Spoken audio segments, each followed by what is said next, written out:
hopes for a big raise. Yeah, give me a call back about 5:30 because I like to reaffirm before I see clientele. The street prices were a fraction of the $500 an hour she'd like for straight sex, but she's not a very strong negotiator. Good job. Many escort services will take at least half what a girl makes.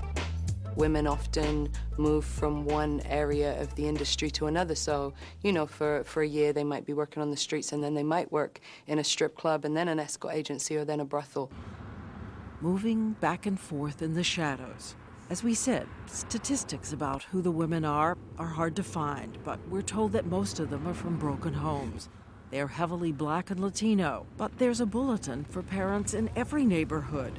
So many of the girls bought into the pretty woman idea that the sex world was glamorous.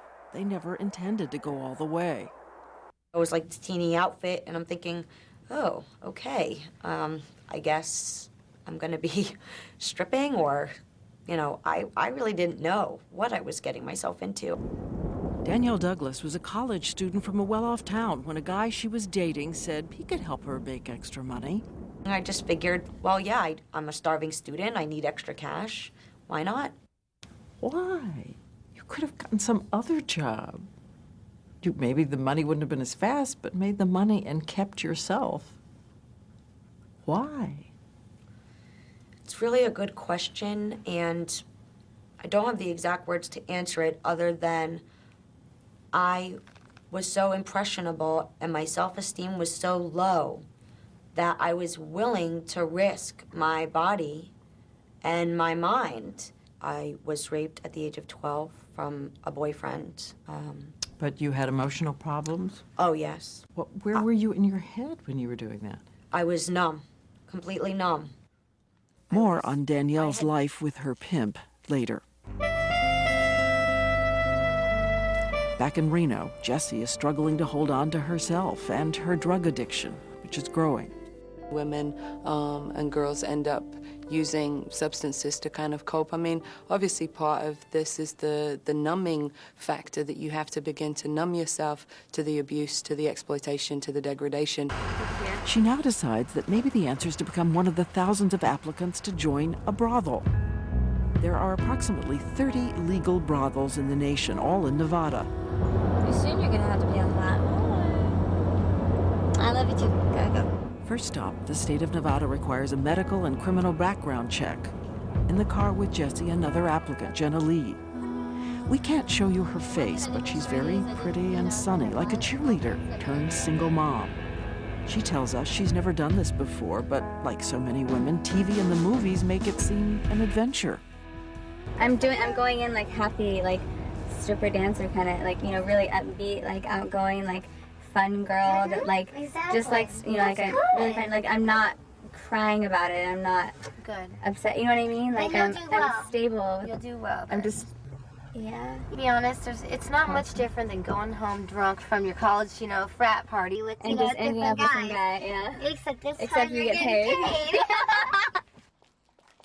They stop at the sheriff's office to certify they've had no misdemeanors in the last year, no felonies in the past 5 years. We're gorgeous, we know it. Then they head off to a local doctor. For Jenna, the exam is uneventful. And are you brand new to the Nevada brothels? I've never worked. Never worked? Anywhere? Ever, no. Okay, all right. Well, this will be your first experience. Come on back here. For Jessie, though, a different story. Now, have you worked in any other non-legalized industries?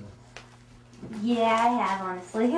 Okay. Yeah, I've worked for escort services and things like that.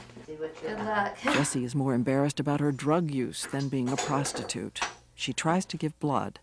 I'm gonna be honest, you're gonna have a little bit of trouble getting blood out of me. I used to be a needle user.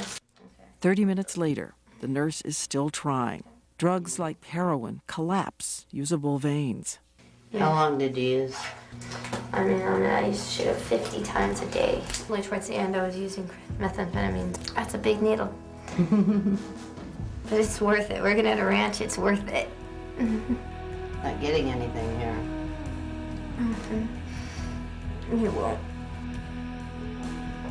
But Jessie, who saw the ranch, the brothel as her big hope, her sanctuary, learns she has failed the test. She tells us she has an STD. That's all she'll say. On the other hand, Jenna, the housewife, looking for adventure, passed the test and was hired by a brothel. But after 1 week was horrified and raced away. Last we heard, she had joined the Pentecostal church. She was an innocent, as we call it. She was innocent. She couldn't have done it because she still associates sex with love. And that's probably another good thing about being a prostitute is if you don't like pain, you don't ever have to experience it. Of course, you'll never experience love either. And it's just I think that's why we love the money so much. We believe that money buys happiness. And it doesn't, but it does for a while. Supply and demand, prostitutes and Johns. Who are the men walking in these doors? An ABC News survey showed that out of every 10 American men, nearly 2 have paid for sex. For single men over 30, it's nearly 1/3 who have paid. But as you're about to see, the men, the Johns, rarely pay the same legal price as the prostitute. In New York, as we know, a governor was brought down by his 8-year patronage of a high-end escort service, which ended with the 22-year-old Ashley Dupree. They met for 2 hours in a Washington, D.C. hotel. It cost more than $4,000. You know, right now it's looking highly unlikely that Spitz is going to be charged with any solicitation component. He's a 48-year-old white male with power and privilege. If he was a 13-year-old girl from Bed-Stuy and Brooklyn, he'd be arrested. There's certainly a reluctance often to prosecute the Johns. I mean, the Johns do have a stake in the society. There is some risk if you're a policeman or if you're a prosecutor that if you start arresting Johns, that one of them will be your neighbor, your boss, whatever else. It's much simpler just to arrest the young women.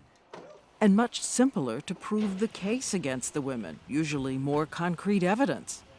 So when we asked for comparative figures about men and women, we found 85,000 prostitutes were arrested in 2005. But no one even has a national number for the men. Though their numbers are certainly in the tens of thousands, many of them scouring the internet in search of sex. A dizzying array of faces, ages, races, all as easy to obtain as a takeout dinner. Okay, so what you say? You get $2.50. What time do you think you can come? Look pretty for me. But this man is not a customer. He's a Miami-Dade cop working on a task force set up to combat domestic trafficking. Less than an hour later, his date arrives at a hotel room wired with hidden cameras. The police allowed us to observe what they do. When the women arrive, there are a couple of phrases we hear suspiciously often. This is the first time I've ever really done something like this. It's their first time. And of course, they say how much they like it. I like sex. Or as much sex as we want, And we also noticed that virtually all the women are letting someone know they're there. Do you have the cash actually so I can go ahead and call these? Whether it's a pimp or a safety backup. Hey, Mom, I'm just checking in. As it starts, the women talk casually about their services. It's kind of fast money. Yeah. You know what I mean? I have a client that he usually asks me for 2 hours. They agree on a price. $2.50. A secret signal is given. The arresting team moves in. Metro-Dade Police, you're under arrest. Sometimes they're not even allowed to put on their clothes after getting arrested. Can I put my clothes? No. The police are worried that weapons might be concealed in the clothes. Across the country, in Reno, Nevada, Sergeant Dave Evans, head of the Reno Vice Squad, is also on the prowl for prostitutes. See how she just got in his car? He just picked her up. And his arrests mirror the rest of the country. In Reno, 85% of those jailed are women. We've arrested her before. In Nevada, as we said, 30 brothels are legal and comply with strict state regulations, but street prostitution is not legal, though it flourishes because it's cheaper and readily available. The sergeant's men pose as clients and agree to let us wire their cars to listen in on negotiations. And I have a room right around the corner. But she wants sex or both. How much for both? 16. 60? I got 50. Is that cool? That's cool as long as you have a condom. Yeah, I got it. Sounds like a good deal. The women know that some men will pay a lot more for sex without condoms. This woman agrees to risk her life for $30. Do I have to use a condom? It's up to you. What's that? It's up to you. You don't mind if I don't? Are you have? I got 30. All right. Sounds like a good deal. Right on. The police arrest a woman who looked like a middle-aged department store clerk. We ask why she was working on the streets. Actually, I got a telephone bill to pay. And I felt kind of sorry for him. She told us it was her first time ever that she'd been so close to getting a job that would have allowed her to pay her bills. In fact, I have a friend of mine that's going to hook me up with a job with $12 an hour, cleaning up construction leftover stuff. And I just saw him today. She was booked for solicitation.